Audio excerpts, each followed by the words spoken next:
Good afternoon. I'm Heather Para, Exhibits and Collections Manager at Victoria College's Museum of the Coastal Bend. Thank you all for joining us today, both in person and virtually. Today, we're going to explore archaeological processes with members of the Coastal Bend Archaeological Logistics Team who volunteer in the museum's Public Archaeology Lab. You can see a related exhibit, Can You Dig It?, now on display at Victoria's City Hall. Our panelists are Judd Austin, Bill Birmingham, Frank Condren, and O.C. Garza. Can You Dig It?, the presentation and the exhibit are supported by members of the Museum of the Coastal Bend. Please consider becoming a museum member. This session will be recorded and available at a future date via the museum's website. Please submit your questions through the Q&A feature if you are attending virtually. Take it away, guys. Okay, why do we do archaeology? Because most of the sites that we are excavating now, there's no record on them. And the one we're working on now is 9,000, 10,000 years old. So there are no written records.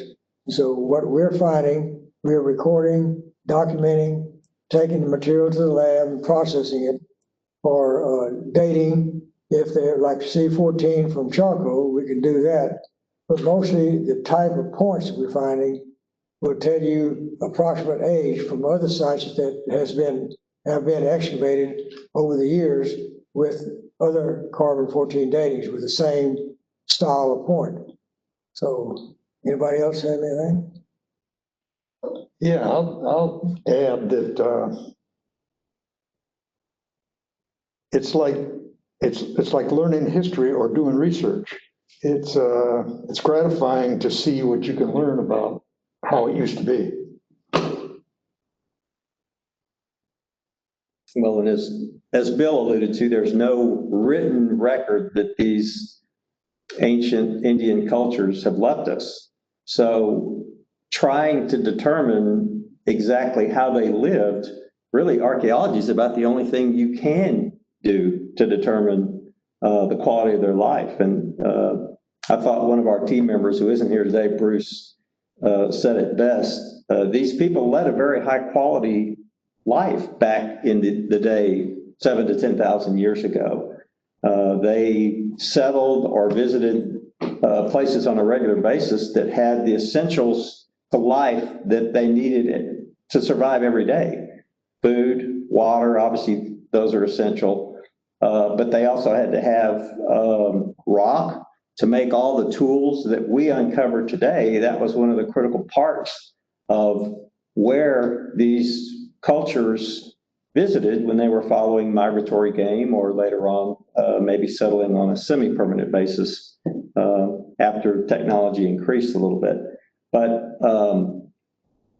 archaeology puts all their lifestyles and life quality together. And as Frank has mentioned, it is very gratifying to pull old artifacts out that were last touched by these Indian cultures centuries ago, thousands of years ago, knowing that it might add to the archaeological record of exactly how these cultures lived and survived. And that includes their weapons and also their food sources, by the bones that we find, bison or deer or small animals. So that tells the story and it's on its own, the weapons and the food source. Turtles, snails, we learn a lot about how they lived and what they ate.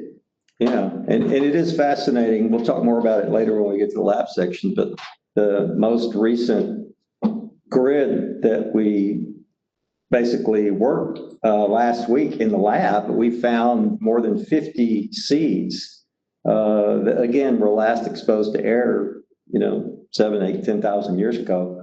And we don't, seeds are sporadic. Sometimes you find seeds with various grids that we uncover, and sometimes you don't. But I don't remember us ever uncovering that many seeds in a simple grid in the past at all. So every day is a discovery for us as well as discovering how these cultures lived and contributed to cultures that evolved later on in Texas.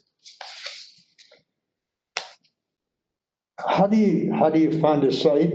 How do you know where to do an archaeological dig? Well, I'll answer that with a question. Where would you have lived? They're going to live on high ground. They're going to live by water, and they're going to live by where there's something to eat. So if you've got something like that on your property, you probably have past evidence of humans living there. And before we go out to do an excavation anywhere, we look at maps and we look at written history and see what we can determine the potential for somebody living there. And not all archaeology is prehistory. So, for instance, La Bahia, there's plenty of archaeology that has gone on at La Bahia and continues. Okay, on some of the tools that we use when we after we find the site and locate it and determine where to dig, I'll just hold up some of these. These are trowels. The original trowel looked like this, called a margin trowel, and it's bent for a drag trowel, which we call, so we can scrape the dirt like so, gently. And you can dig fast, or you can dig slow, or take 1/8-inch scrapes, or you can do about a 1/2 inch, either way you go, depending on the material that you're finding. If you're finding a lot of artifacts or debitage, you go slow. If you don't, then you can speed it up. And if we find an artifact, we'd usually pedestal it.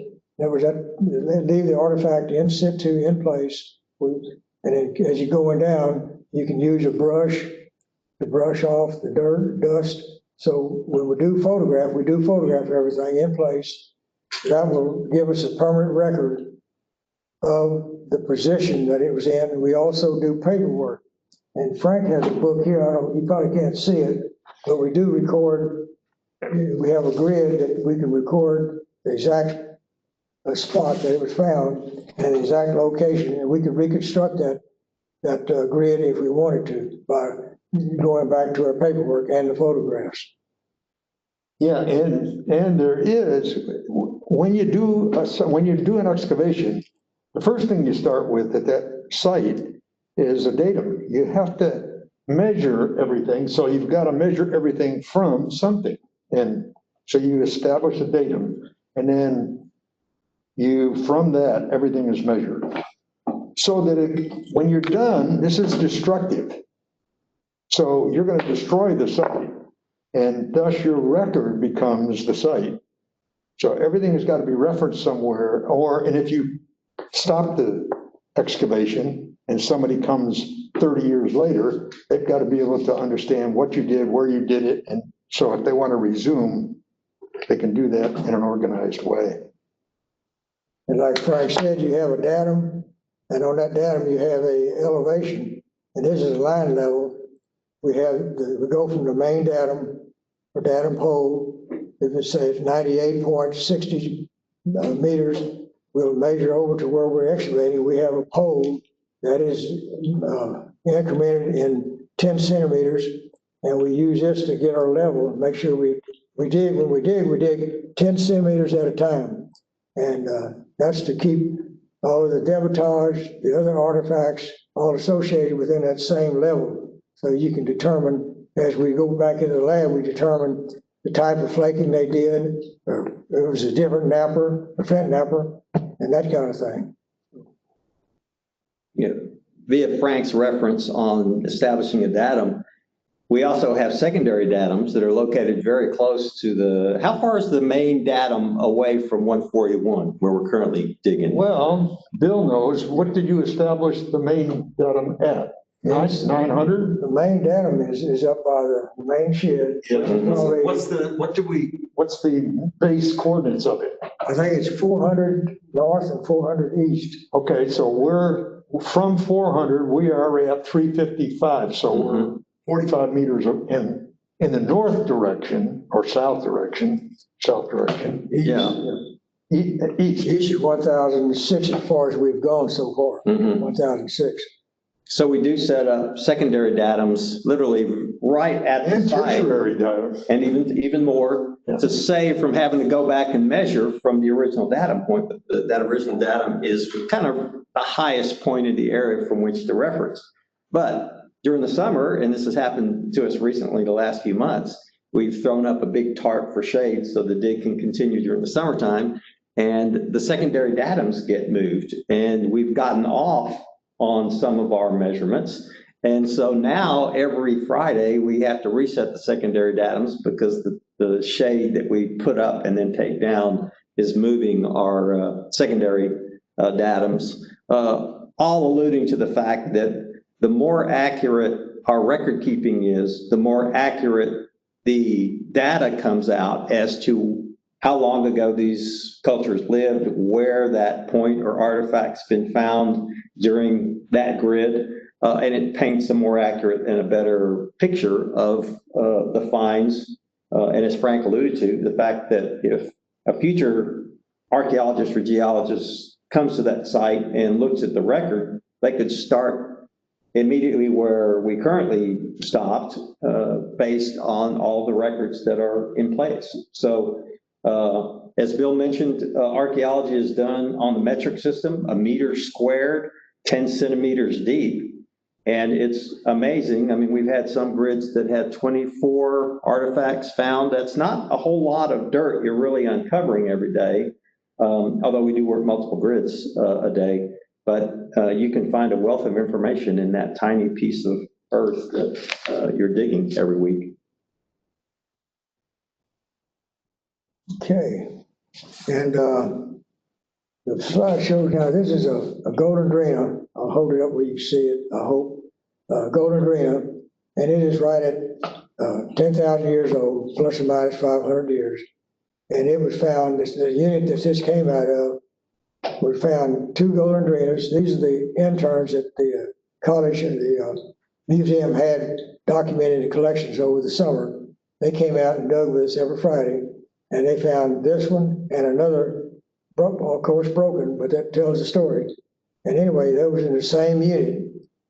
And as you can see, this thing has been broken by probably on a half and thrown and hit the ground or the animal and broke. And then they started with, you see this real fine retouch on here. It's called alternate beveling. And as it was still on the shaft, as it's alternately beveled, it was thrown again and broken again, and then finally discarded. And some people would maybe argue with that, but that's with the evidence that we've got, that's the best translation I can come up with, unless Frank or anybody else can come up with a different angle on why these things are broken and how they're resharpened and broken again.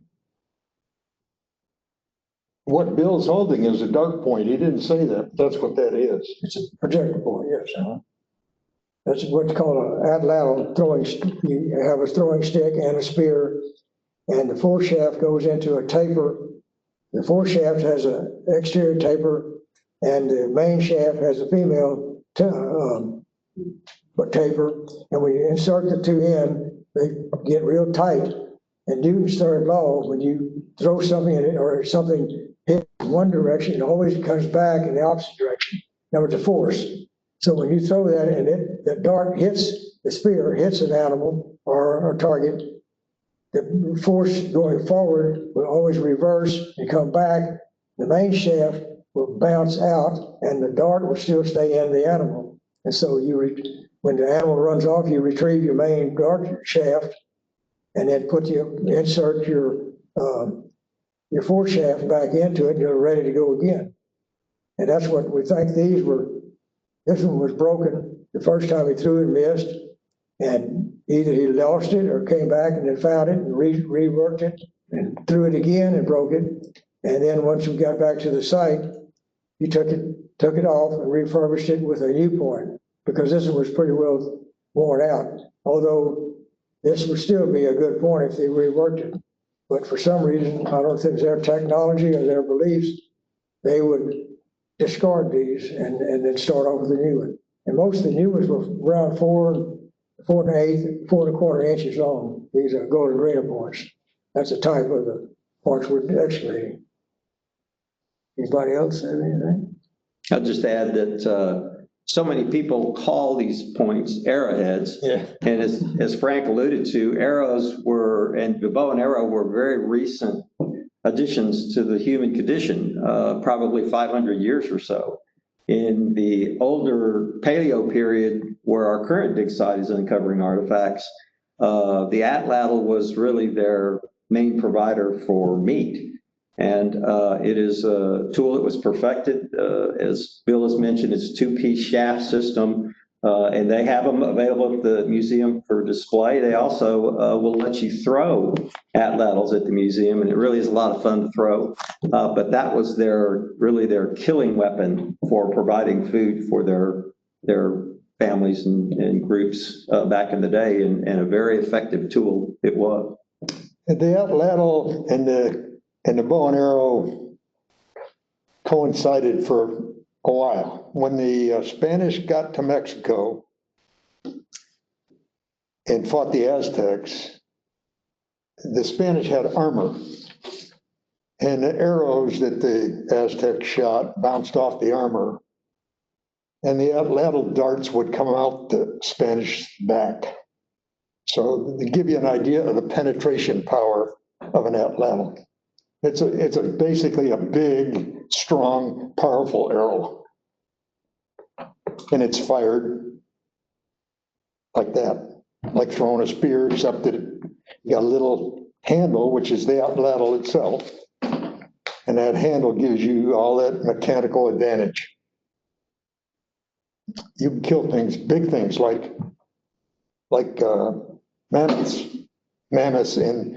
and the ancient bison, which were way bigger than today's bison. We need to talk about the site itself and the artifacts being found in place. They're taken in situ. This film was showing, this slide shows each of the artifacts that have been exposed by the digger and found in situ. That is the Bill. Tell them why it's important to keep them on the ground there like that. This is the slide that you're looking at now is this point here. This is a medial, we call it, medial golden adrena. And the tip is broken off, which is the distal, and the base, which is the proximal, is broken off. But the reason we know that it's a golden adrena is the flaking scars on here, plus on the base would have been up here, which would look similar to this right here. I don't know if you can see it or not, but it would look like that would have the rabbit ears on it. But Bill, why are you digging, putting them in the ground, leaving them in the ground while you're there? That's so we can photograph them, measure them in, and get the actual position that they were found in. Elevation, northing and easting. But this one also, now the base is missing, but the edges are ground. And it's ground up to so far, and we know that the base is missing, but that grinding was done to prevent the sinew or the wrapping that they did when they would haft it to the foreshaft. If you left it sharp, it would have a tendency to cut your wrapping. So when they wrapped that, it would be dull and wouldn't actually cut their rawhide or their sinew.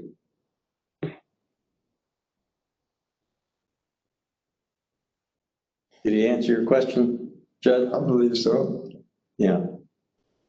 The hafting part of it, again, that's something a lot of people don't realize is these large dart points had to be hafted. And in the Victoria region, organic materials like sinew, wooden shafts, we don't find those in our dig site.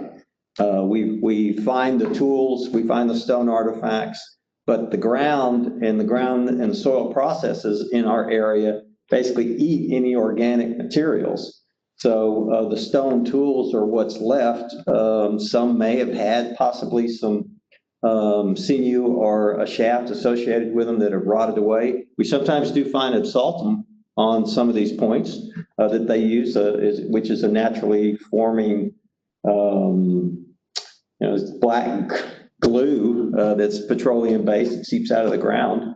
And that's been used for a long time. And we do find evidence of that on some of the points we uncover. But unfortunately, a lot of the organic materials, their clothing, any of the housing structures they built have succumbed to weather and soil process. We don't usually find much of those artifacts at all. We do find some at McNeil where we're digging this specific thing we're talking about. We do find some organic material, which is bone. We do find bone. Yes. But it's not in real good shape. Yeah. And we've tried to get this carbon dated at Dr. Holliday at University of Arizona? Arizona, right, University of Arizona. And the bone that we have sent is just too deteriorated. There's not enough collagen left to do a dating. We're still trying to find, and Heather has a large sample of charcoal, but it was probably more or less, it's not as old as the golden drina, but it's probably a little younger than that. It's up above the deeper points that we're finding. Yeah. I think Bill and I were talking about how do we know a golden drina is a certain age? Or the medial that's next to it there that were in the other slides. Well, you can't really age stone. There's nothing organic in rock to age it. But by finding charcoal, by finding bone at that same level, those are the type of organic materials you can age very accurately. And Texas has a very well established point type for the tools, particularly in the Paleo period. Now it changes all the time based on current excavations going on, but primarily the archaeological record in terms of the type of tools recognized by shapes and forms has been established for the most part. And so when Bill or Frank pulls out a golden drina or an angostura or a St. Mary's Hall, the ages have been established on them, and were we able to ever find organic material that could be aged through the carbon-14 process or some other carbon process, we certainly could verify them. But through many generations of archaeologists here, we pretty much know by the shape and the way the tool was flaked and shaped, really what type of age that represents. And that goes a long way for telling the history of it. And, as Judd may have been asked why you leave the artifact in the middle of a grid on its own little pedestal, because one of the things you register in that grid is the elevation of that tool in the 10 centimeters you're digging. It's not that easy to say how long did it take that 10 centimeters of dirt with that tool that's halfway up that grid. How long did it take for the earth to create that soil and through processes and deposit it there? So by recording where it is in the height of the 10 centimeters, and that's 10 centimeters, again, it just makes for a much more accurate record from a time standpoint where that artifact was deposited in that grid.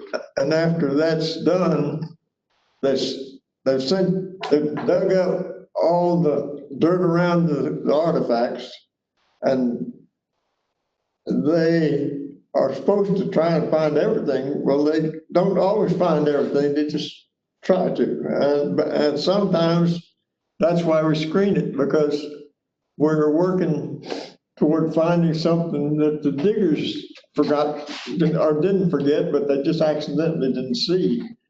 And the area that's not all those artifacts are things like, these are flakes. This is clay that's been heated. This is rocks. There's still a lot of rocks around, but and they come to us in a bucket like this, and we dump it into a little pan like this, and then we sort it out. Sometimes we even find something, when we get it all the way to the lab, we find something that even the screeners didn't find. They probably found this, but they weren't worried about it too much because they knew somebody in the lab would probably find it. This is fire cracked rock that would be in that area when there was a fire. That way you can tell where the hearths were and how much information there is available to you. You'll find shell and rhabdota, snails, and artifacts. These are some of the artifacts that they brought in from this unit. Frank, would you explain? Yeah, well, it's a mixed bag. This is a tool, and it's what it was used for. We don't know for sure. It may have been some kind of a gouge. This is a distal, and Bill mentioned distal a while ago. He said it's the tip, and indeed, all projectile points look like this on one end. That's what we call the distal. The other end is a style. Over the years, the styles changed, just like style of shoes. So that's why once we date a Golondrina, we know how old Golondrinas are, because they're a style. They only made them for like 500 years. Okay, distal, this is a piece of another gouge called a Clearfork gouge. And by the way these things get named, I'm talking about stone artifacts, the way they get named is maybe the landowner's name where one of them was found and identified as a certain type, or maybe, in this case, Clear Fork of the Brazos River, Clear Fork. We have another one that looks something like this that's called the Guadalupe tool. So that's how they get named. In fact, our group was instrumental in getting one of them named. We were digging in a site we called it our Anaqua site because of the preponderance of Anaqua trees. And when we had determined that what we were finding was a specific, unique type, we got that name. That's called an Anaqua point. And now if you look in a reference book for Texas stone artifacts, you'll see an Anaqua point in there. So that's how they get named. Then you find more common things that you can't date. And by the way, Clearforks, they made these for like 4,000 or 5,000 years, the same design. So it's kind of hard to date Clearforks other than they're within a 4,000 to 5,000 mile or 4,000 to 5,000 year time span. But like I said, Golondrina, 500 years, they only made them. Made those 9,000 years ago for 500 years. And then you have things that aren't, they're more utilitarian. This is a scraper, but it's something that's, it's a big old piece of stone that was knocked off and then it was sharpened on one side or two sides to be used as a scraper. So that's the kind of stuff. This is all, there's 5 artifacts here. This is a piece of one that broke when they were trying to make something. It just broke. And this is another piece. You found it with the rocks. We Okay. found, like I say, in actually the lab, I think the screener just left it in for us to find. But usually this is the kind of thing that the screener finds because that's their job, is to find something that the digger has overlooked or it comes in. That's what makes screening worthwhile. It comes in so much real dirt that you get, sometimes it's so wrapped up in hard soil, which is almost like this sometimes, or it's a hard clay by the time it's settled in, and it's kind of hard to find something like this when it's wrapped up in something like this. OC, can you explain the process of screening and how it's done? Yeah, screening, well, basically that,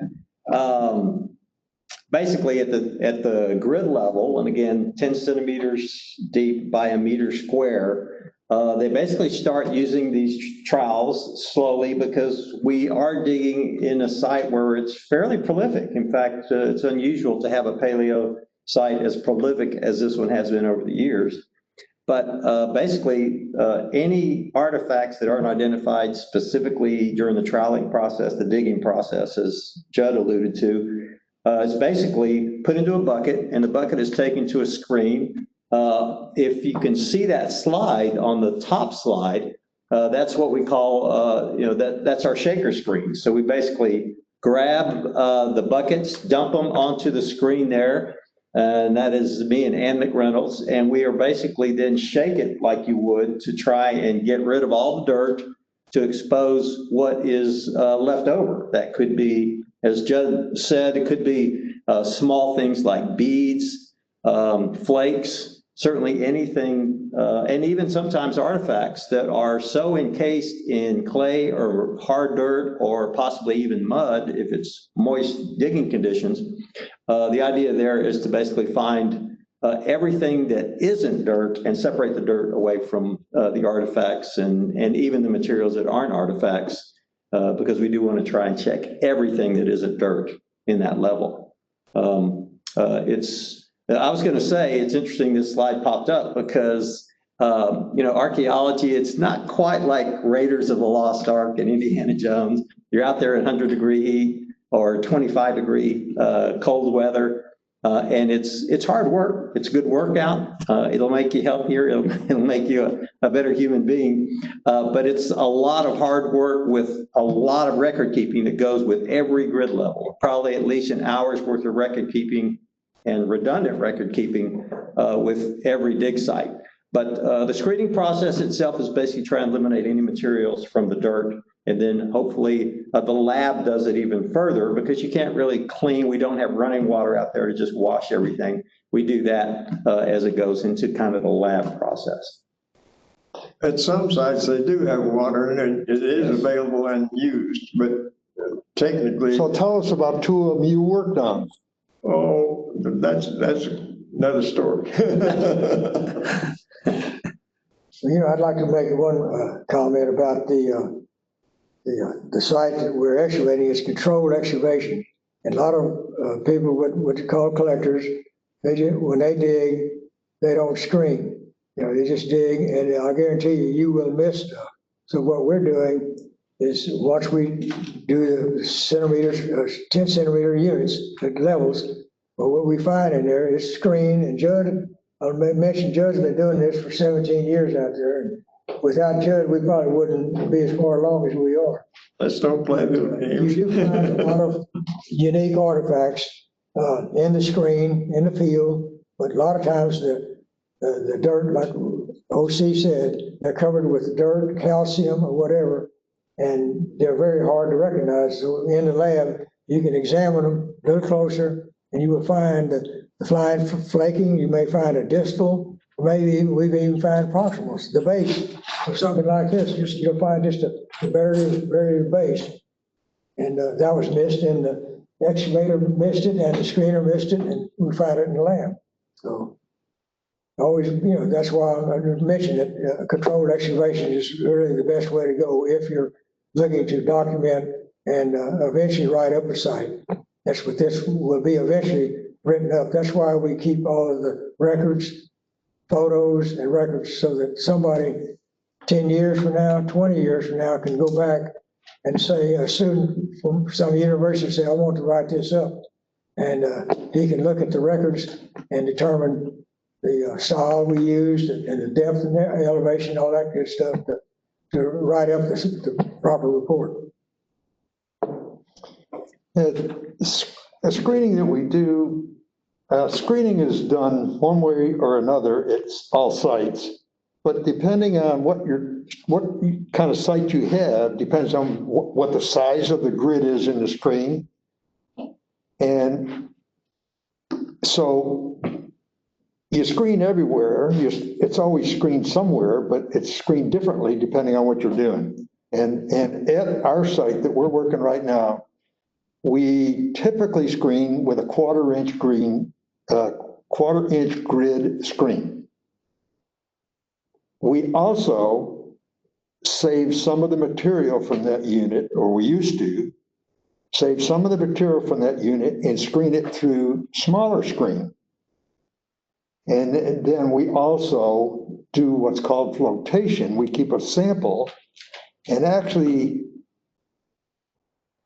take it and put it in a bucket that has different size screens in it, so that you end up with like a coffee filter with the smallest stuff on it, and stuff that floats, you capture that, because things like pollen, for instance, float.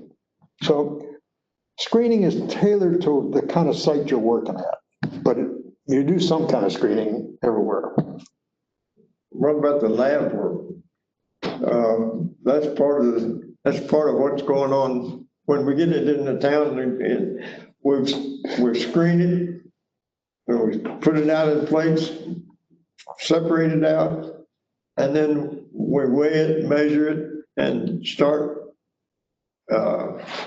recording the actual facts of it, the weights and measurements of each item, and it's recorded. And we have got, on the site we're on now, we've got about 40 books full of information that we're using. And we have it there at the lab, and anyone who wanted to come and be a part of the lab or be a part of the site itself, come visit us at the lab, and you might be excited about being a part of it. And in this picture, Ricky's doing the recordings, and I'm doing the sorting here.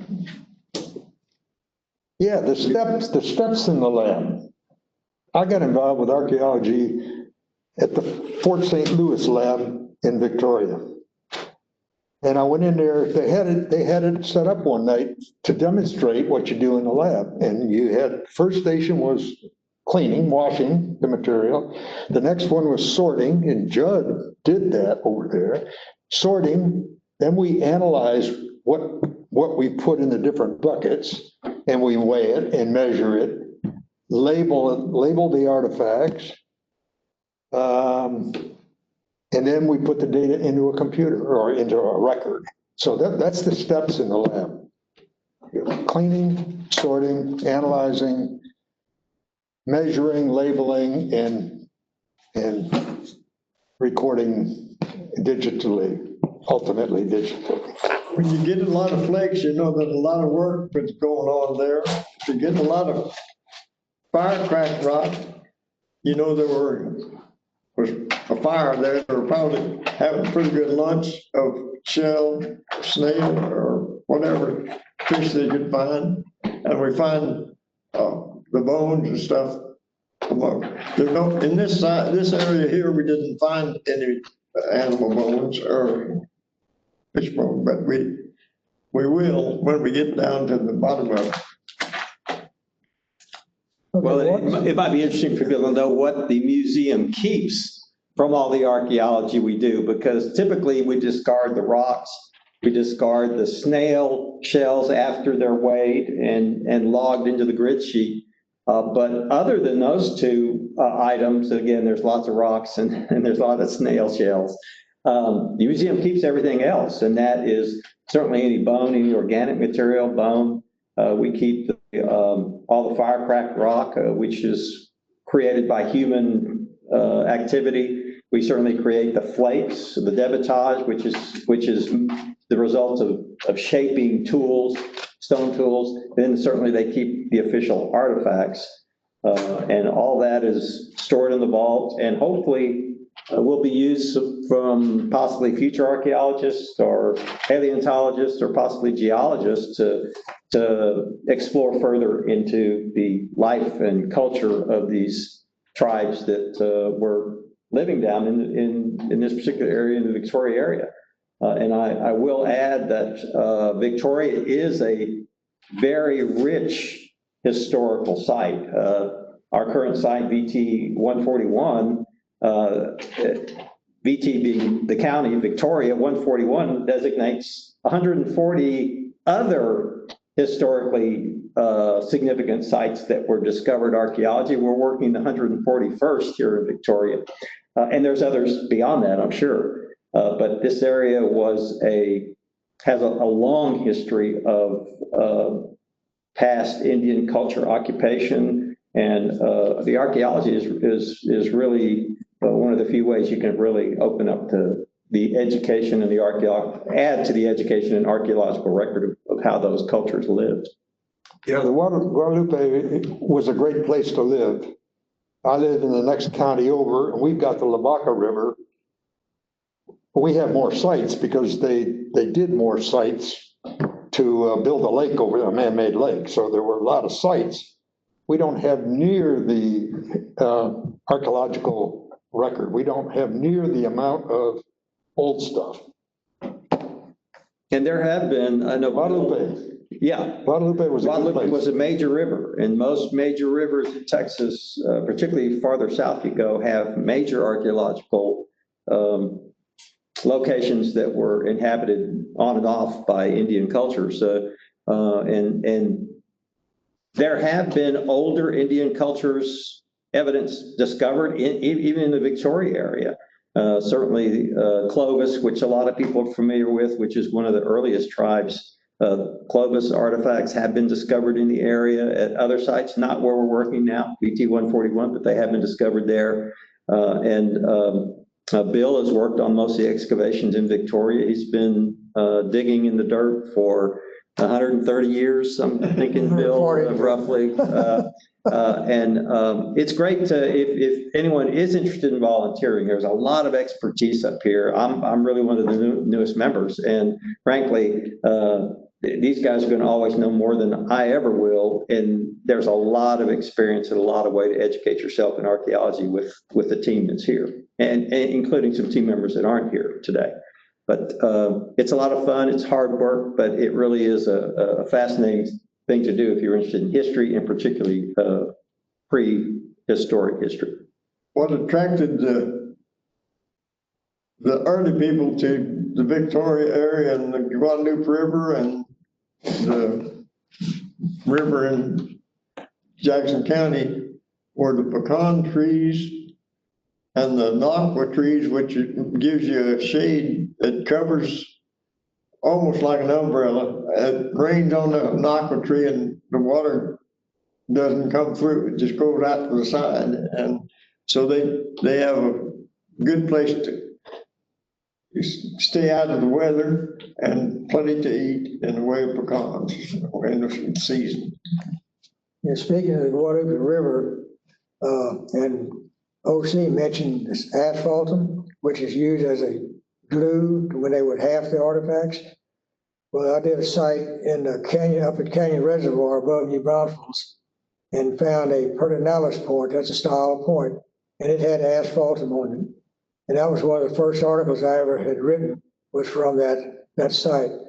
And so you'll find them all up and down the Guadalupe River, which was used as a trade route, and other rivers too. I said, Edna, the Lavaca River, they have asphaltum up and down that river too. So these guys would use just whatever they could get a hold of to make their, the tools, they're like the glue. The asphaltum is the glue. And asphaltum was found on the coast, floating up down from a natural seep in the Gulf of Mexico. And it would float up, and just like you go down there today, if you don't watch it, you'll get tar on your shoes or bathing suit and everything else. So that's where they would gather that tar up. And in fact, we have several sites in Victoria here, one of them VT 16 and the VT 15.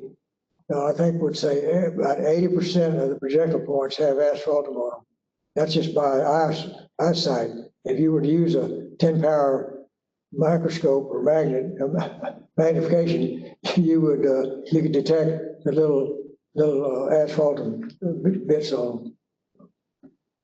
Another thing, I'm just going to mention this, on each artifact, there is a tag, and that tag has a site number, the location at the site. For example, 41 VT 141, the McNeil's Ranch site It has the type that this is, which is a golden drina, the elevation, the measurements, the width, length, width, thickness, and we should probably have the color, but with the location, it has a lot number on there. Like this one, particular one is 1459.02, and that's written on the artifact. And people years from now can look at this and say, oh, that was found with, you go to the records here or the digital records that Frank has been putting in, that will, you can determine where this came from, exact elevation and everything else.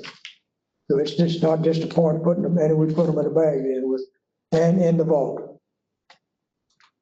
Might just add, well, going to add, if you're interested in getting involved in the archaeological process, contact the Museum of the Coastal Bend. We're always looking for more volunteers. We dig every Friday, most of the day, and then we have lab sessions from 10 to 2 o'clock on Tuesday and Thursdays where we're sorting material. As we said, it's fun, it's educational, you'll learn a lot. And everyone loves digging and uncovering artifacts, but if you really want to find out about Indian cultures and the materials they used, volunteer in the lab as well. That's where a lot of the educational process happens. We're not just 4 people that are in the lab, but over the time that we've been here, we've had at least 20 or 30 people that have come through and been a part of our group. We're not all of it, but we need you to be part of it. Guys, we do have some questions. So the first one is, how do you know when to stop digging in a section? Okay, so like where we are now, as we go down 10 centimeters at a time in this one unit, we will generally hit a lot of pebbles, that's just like gravel, and then also we will hit caliche. And that is generally a good sign that you're down to the bottom of your level. And occasionally, the other sites have gone through that level and hit another occupation. It may be Clovis, it may be pre-Clovis, but we have never found that here. Now, there's been Clovis in Victoria County. There's several, but no particular site. It's just been at random sources of Clovis. But once you hit the caliche or the gravels, that's about the end of the site. We're digging right now. And we'd like to possibly, we're going to be doing a little bit of backhoe work to expand the site here shortly. And at some point, maybe do some experiments, try and go a little deeper just to see if there is any occupation below that. But for the most part, once you hit bedrock, you're not finding any sort of evidence of any human habitation there at all. Well, Victoria area has an advantage that we have dirt and we don't have rock to dig through. Yeah. Speaking of rocks, the artifacts come down the Guadalupe River. That's what we get. We have very good material in our artifacts. And if you go out in your backyard, you'll see there aren't any rocks. These rocks all come from the river. They're coming down from way upstream someplace. And for instance, the arrowheads in the artifacts that you find up in Travis County aren't near as good quality stuff. We have good quality stone for flaking. You can make nice sharp blades and very thin blades, good stuff. But it's not originally from Victoria. It is washed in. Good point. Next question is, how is technology helping with your work? Gosh, documentation, as Frank and Judd are working on right now, they're taking all of our handwritten field notes and documenting them, entering into the database. And say, for example, you want to find how many golden drinas do you have, or clear forks. Well, when they get finished with that, you can just log on and you can pop it, the answer will pop up right in front of you, the number of them, and location and everything else. That technology helps us out in that way. Yeah. And also TDS, Total Data Station, if you're laying out a site, that will give you, it's easy to do, and you don't have to run out with the measuring tapes and everything. Just, this thing has a laser on it, and it will pinpoint exactly where you are within a few centimeters at long distance. And we had Jeff Durst from the Texas Historical Commission come out when we first started this and helped us lay out the site with the total data station. Without that, we'd be still probably measuring by hand. But it is a very big technological advancement. And the photographs we take, today's cameras, they're wonderful. Digital, oh yeah. Digital cameras, we've got permanent, we take pictures of every unit that we dig, and we've got all those on file, and you can see the artifacts in situ. You don't have to take it down to the drugstore and wait a week to get your photos back. Photos are great. Cameras today are great. The only thing, we do use a menu board in the photographs to determine what unit it's in and everything. And occasionally, Frank and I will try to watch each other to make sure we have all the correct information down. But occasionally we will miss, and we'll find it in the lab that we made a mistake or left out a date or something. Well, what we're doing, excuse me.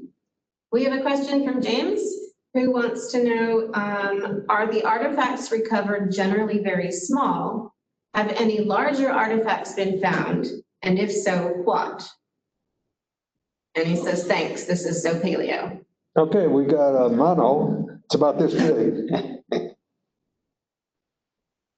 That's the biggest one that I can think of. That's Right. Large one. We do have large cores or broken or preforms that are just, instead of with a finished product like this, you come out with, you have to start with a big nodule, like Frank said, in the river, you find them in the growler bars. They'll take them to the site and start napping, flint napping, and reduce it down to a size that they can work with a deer antler. And a lot of times we found actually 3 or 4 artifacts that have been broken during manufacturing, and found those two pieces within a few centimeters of each other, or even within the same unit. So, And I guess, assuming James is talking about stone artifacts, obviously they've, most of this team has worked on the LaBelle, and they've worked on Fort St. Louis, where you're talking about a totally different type of Yes, scale of archaeological artifacts. But here, yeah, these are probably typical. And as Frank said, the largest blade was, I guess, just a little under a foot. Oh, it's a mono. Mono, okay. Yeah. some of the clear forks are fairly large too, but they get reduced as they use them through time. The Maddox was pretty large. We haven't got it identified yet. Yeah, and there are some things we find that we don't know what they are. We call it a Maddox because it resembles the current modern day Maddox, but I did post that out on a popular stone artifact website, and nobody has ever put anything up that they have that's similar to it. So sometimes you find something that perplexes everybody. One last question, and this is a good one. What is each of your favorite artifacts found on this site, and why? I know what mine is. Go ahead. To find something made out of basalt is rare, because most of the stuff that we find is good flaking stuff. Well, basalt is not flakeable, but it's groovable. So we have a groove stone. It's about this big and it's about this thick, shaped like that. And in each end, there are notches. And we have it on display in the museum. That's my favorite one because I found it. And it was about 6,000 years old, because it was found with other stuff. Couldn't date it specifically, but it's found with other stuff that was about 6,000 years old. I guess mine is with a golden drina that had been broken and alternately beveled. And in the unit that I found this, as I was, the last bucket of dirt, as I was holding up to the screen, and I dumped it, and I turned around, there was a rattlesnake in the unit. So that was my favorite artifact. It reminds me of that rattlesnake every time. Of course, there's pictures that we have documented pictures. Frank is holding it up after we killed it, of course. I guess my favorite artifact is the one I found in the screen. I'm not gonna tell the story because Bill will go. I did it. But it was nice. it was a nice fight. And, but you don't have to know what you're doing because you got people that are there that'll tell you what you need to do. That's why we scream. I mean, In fact, what we're doing is putting stuff together, not for ourselves, but for the future people. I mean, it's not, for what little I've learned in the 20 years I've been working with it, it's just amazed me. But it's what other people are going to be able to glean from where we're putting all this. and this will help the museum also for displays, educational purposes, and research. You know, I'm more of a screener than a digger, but I like more of the forms that we find when we're digging. Like I love preforms.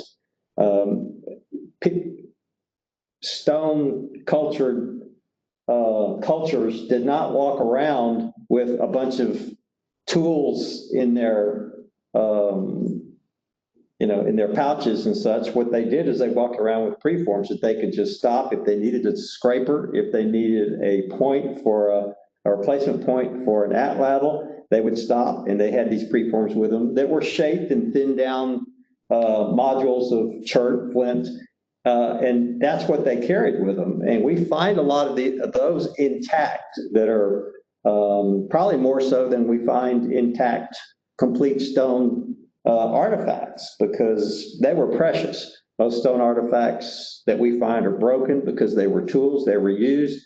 When they got to a certain point, they couldn't be reshaped or repurposed.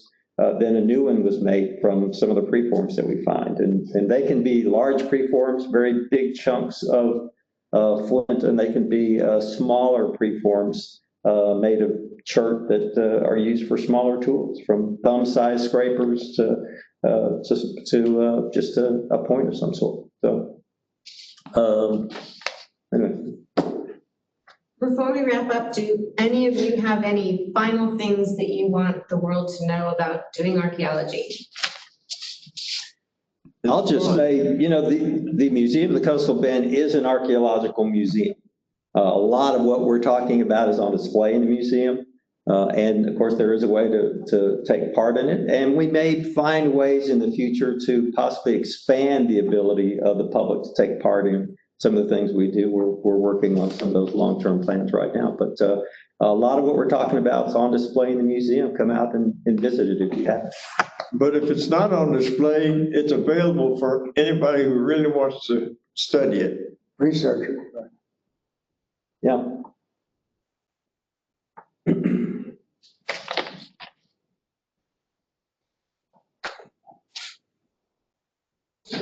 Thanks for tuning in. Check in next month. We're going to have another lunch and learn on another aspect of archaeology. Thanks to our guys here on the panel, and check us out at the museum. Check out our website or stop by the museum itself and get yourself a volunteer application if you want to join us. Thank you.